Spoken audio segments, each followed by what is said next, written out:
बुद्धि से भरा घड़ा। एक बार किसी बात पर अकबर बीरबल से नाराज हो गए और उन्होंने बीरबल को राज छोड़कर कहीं दूर चले जाने का आदेश दे दिया।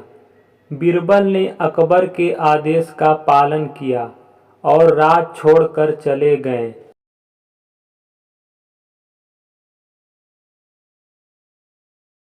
कुछ समय बीतने के बाद अकबर को बीरबल की याद आने लगी। कई महत्वपूर्ण मुद्दों पर बीरबल का मशवरा अकबर को निर्णय लेने में मदद करता था, इसलिए बीरबल के बिना निर्णय लेने में अकबर को असुविधा होने लगी। आखिरकार उन्होंने अपने सैनिकों को बीरबल को ढूंढने के लिए भेजा।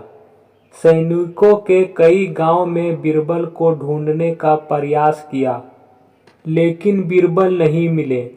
कई जगहों पर पूछताछ करने के बाद भी बीरबल का पता ठिकाना नहीं मिल सका और अकबर के पास सैनिक बेरंग लौट आए। अकबर किसी भी सूरत में बीरबल का वापस लाना चाहते थे। इसके लिए उन्होंने एक युक्ति सोची।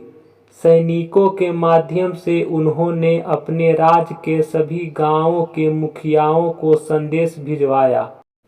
संदेश इस प्रकार था: 1 माह के भीतर एक घड़े बुद्धि भरकर उस घड़े के साथ दरबार में उपस्थित हो। ऐसा ना कर पाने की स्थिति में बुद्धि की जगह घड़े में हीरे जवाहरात भरकर देना होगा।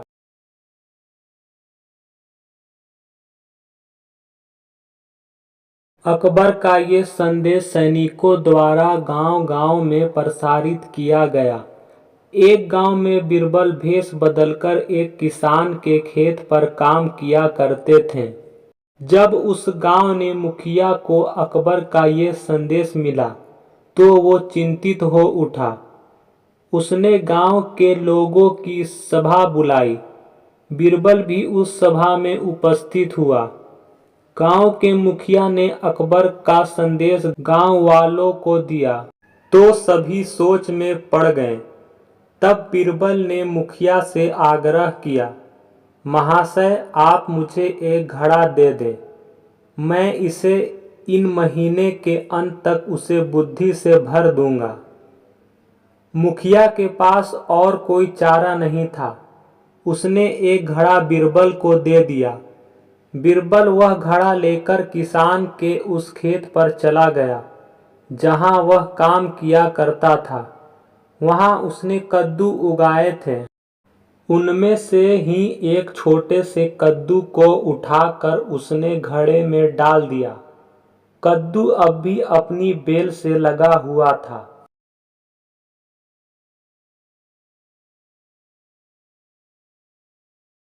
बीरबल उस कद्दू को नियमित रूप से खाद पानी देने लगा और उसकी अच्छी तरह से देखभाल करने लगा, जिससे धीरे धीरे कद्दू बढ़ने लगा। कुछ दिनों बाद कद्दू का आकार इतना बड़ा हो गया कि उसे घड़े से बाहर निकाल पाना असंभव था।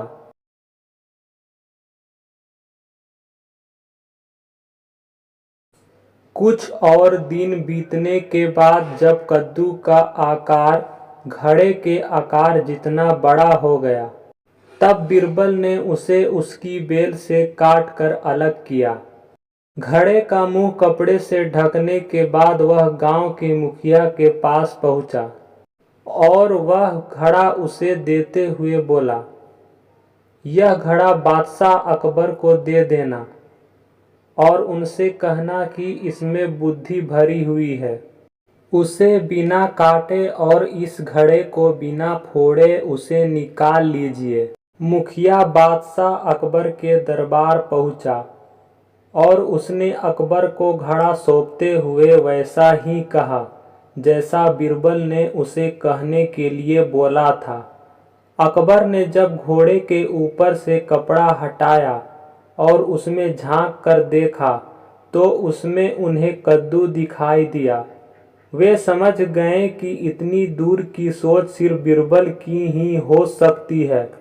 पूछने पर मुखिया ने बताया कि यह उसके गांव के एक किसान के खेत में काम करने वाले व्यक्ति ने किया है।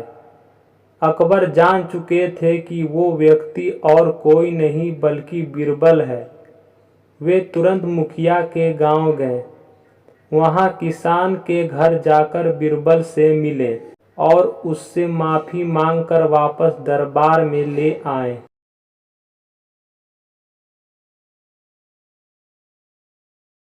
सीख: हर समस्या का कोई ना कोई हल अवश्य होता है।